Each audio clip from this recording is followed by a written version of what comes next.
Welcome to Dead Good Book Reviews. I'm Judith and we're back. It's finally time for Animorphs 5.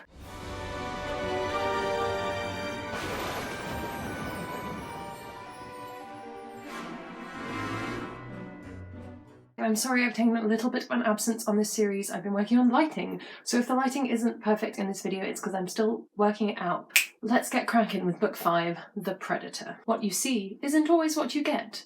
Does that mean I don't have to read a whole book about this guy? No? Okay then. I feel like I need to take a moment and retire Marco Sucks for the duration of this video, because the fact that this book is from Marco's perspective means that that will feel very much like bullying, and I suspect we're going to get a bit of Marco backstory, and I can't just be saying he sucks the whole video, so we're putting that on pause for now. So yes, our gorilla boy is here in all his glory. We've all known this kid. We open with Marco walking back from the 7-Eleven with his grocery shopping because he does most of the shopping since his mum died. Are you beginning to see why I retired Team Marco Sucks? Marco's walking back and he encounters these three guys mugging another guy in an alley.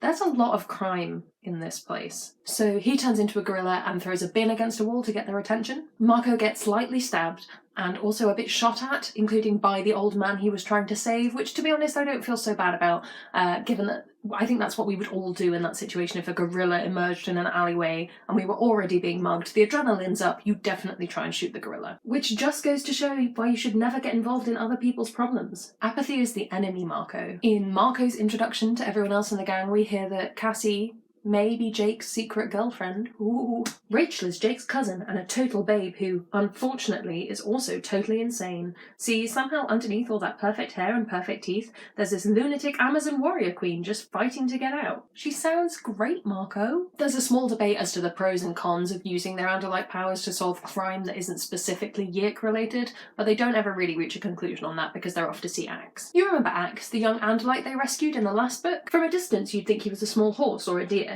He has 4 hooved feet that flash with amazing speed. His upper body looks like a horse's neck and head, except that when he gets close enough you see that he has 2 smaller, human-sized arms sticking out. His head is kind of a triangle with 2 huge almond-shaped eyes. These are his main eyes. There are 2 extra eyes, each stuck atop a sort of stalk. The stalks stick out of the top of his head and move, pointing the extra eyes in any direction. But the thing that really makes you stare is the tail. I mean, we all know what an Andalite looks like now. Marco has spared no detail. He's an observant young boy. According to Cassie and Rachel, Axe is cute. I wouldn't know, being a guy. Don't make me hate you more, Marco. Don't make me hate you more. There's some plan floating around that they're going to steal a Yik ship and Axe can fly back to the Andalite homeworld. I'm not even going to call this an ingenious scheme, because it's not. It's more like the floating potential idea of a dream. That's what it is. So they now have to do some timing maths so that Axe has time to morph into a human being so that they can get on the bus to go to the mall, to go to a Radio Shack, buy the things that they need to steal a Yik ship or build some kind of device that will help them do that, and then get back again without him turning into an Andalite, because these are the kind of problems these teenagers are dealing with. Axe morphs, and after a bit of let's look at the Andalite try to have a mouth, they go to the mall. I think we made it 1 book without going to the mall. Axe, who may be even younger than I've been reading him up until this point, wanders off and decides to go into a Starbucks. Axe is very excited about the design of coffee cups. You wait 10 years, Axe. Coffee cups are the enemy, and if you do not carry a reusable cup around, you are single-handedly destroying the planet. Axe learns what taste is. They get a surprising amount of what Axe needs in the Radio Shack, but unsurprisingly there are some components that are a little bit too advanced for a shop in a mall and actually probably haven't been invented yet. Axe throws a coffee cup at an employee and then runs off to the food court, apparently consumed by the idea of eating some old pizza. I mean, we've all been there. Axe starts morphing back in the middle of the food court even though there are cops around, and Max might be even worse than Marco. It was then that I heard the nearest mall cop, in an awed, frightened whisper, say, Andalite. Oh no! Marco yells that there's a bomb in order to clear the mall, which is something that definitely dates this book as a thing that is an acceptable thing to do. While everyone's distracted, they quickly acquire the DNA of some lobsters in a nearby tank, morph into lobsters and join them. After an hour of hiding in the tank, they get taken out by someone who is very clearly about to try and cook them. I guess suddenly having lips appear on a lobster was enough to make the woman drop me. They basically just tell the woman that it's a dream and that no one will believe you anyway. Gaslighting! As a result of the horrible trauma they've experienced that day, Marco has a terrible dream, unsurprisingly. They head back out into the woods, The next day, for a hangout/crafting session, Axe builds the thing he's been working on, which looks like an exploded remote control. Rachel has some sandwiches, Marco brings some Pepsi. Is this product placement? We may never know. Despite happy picnic time, everyone seems to be in a bit of a grump, because honestly, what's the point of this if we don't have a zero space transponder?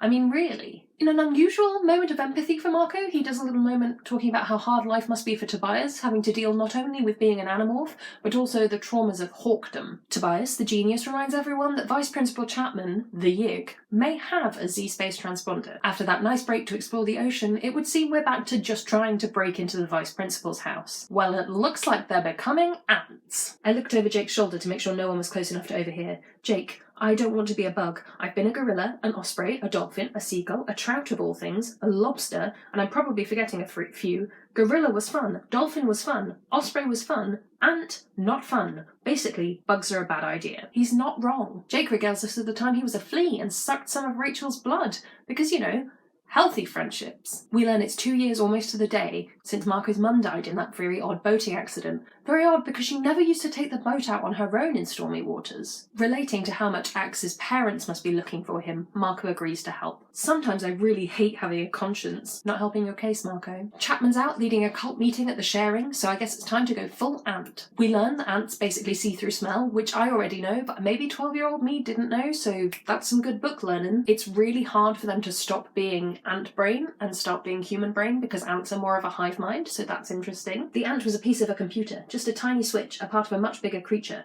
the colony. I'm getting real Children of Time vibes right now. So they sneak down another tunnel and into the cellar. It's kind of embarrassing for them that they spent all that time in book 2 trying to get Cat Rachel into the cellar, even though they could have just been ants the whole time. They take a quick moment to violate data protection laws and go through Chapman's various alien emails. We learn about Visser 3's boss, Visser 1. Makes sense in hindsight. Apparently there are around 47 Vissers in the Yik Empire. There's still only one that has an Andalite body, and one of them has a human body. They grab the Z transponder and they go out. They grab the Z-space transponder and they go out through another tunnel, but they're met by a swarm of invading ants, the ants whose tunnel they kind of stole, but a hasty demorph and basically spilling out from under the ground, and they're all okay. One day I'm a lobster, then I'm an ant. I figure the next step down the evolutionary ladder is a virus or something, and I just want to say right now, I'm not doing it. I'm not going to become phlegm, even to save the world. Like that's fair. Basically everyone's having a bad time after their various exploits. I mean, I'm having a hard time and I've only made 5 videos so far, so I can't imagine what living it's like. At lunch, some girl goes for Rachel and she basically snaps at them. It's not too bad given that this is a girl who can turn into various terrifying creatures, but they still get sent to Chapman's office. For a split second I was afraid. The look in Rachel's eyes was dangerous. I had this terrible flash of her saying, "Yeah, Mr. Chapman, I am a little stressed. I nearly got killed turning into an ant to sneak into your basement to fight you and the rest of your evil Yik friends." And so we learn Marco's role within the group. It isn't to be the obvious place to put my rage and hatred, it's to be the one who brings humour to the group. Well, there we go. So the transponder is done and they're ready to enact the plan. Marco's decided this is it, this is the last time he's morphing, and he lets Jake know, and Jake respects that because I think we all would at this point. Basically, Marco doesn't want to die. They all become their best morph. Cassie becomes a wolf, which confirms my suspicion that she did not get a cool morph in book 1, which upsets me. The Yiks are a-comin'. Out from the bugfighter ship comes a Hawkbajir. The Andalite prince, Axe's brother, had told us that the Hawkbajir were a good, decent people who had been enslaved against their will by the Yiks. Fight scene! It all seems too easy, but they turn around and realise the quarry that they've set their trap in has been surrounded. Their plan's been rumbled. Visser 3 turns up in a typical dramatic entrance. A shadow on your soul, a darkness that blotted out the light of the sun, evil, destruction. He sounds fabulous. He goes full evil villain, calls them all fools. It is a known fact that only evil villains call people fools. Through the magic of tone, they discover that Visser 3 does not like Visser 1. They get so captured. They're being put onto the Yik Blade ship. Is this the end? Probably not. They get taken up into space and they see how big the Yik mothership is that they're being taken to. It's kind of like a big space evil jellyfish spider of evilness. While in the jellyfish, we discover that the different Vissers, Yik leaders, troops, have different uniforms because fashion's important. You know what uniform my troops would wear. No, I said I wouldn't use it this episode. Visser 1, you know, the one who's a human, well, she's there. Yeah, she. Oh, you haven't been obsessing about which human body Visser 1 took over? I have. Did you see it coming? It's Marco's mum! Okay, side note. Other than Rachel and Cassie, all other female characters, including a hawk, have been used as emotional fuel for the other Animorphs. I'm just saying. While Marco pulls himself together after the shock of "my mum is alive, but also evil alien slug brain," we get some exposition about how basically Visser 3 is gunning for Visser 1's title. Marco gets Jake to promise not to tell the others that the biggest, evilest bad is in fact his mother. Which, you know, fair enough. They're taken to a holding cell with 36 minutes until they're stuck, which means that Rachel's going to be stuck as an elephant. Marco wonders at what point his mother became Yerkified. They've just decided that their best decision is to become ants again. Ingenious scheme.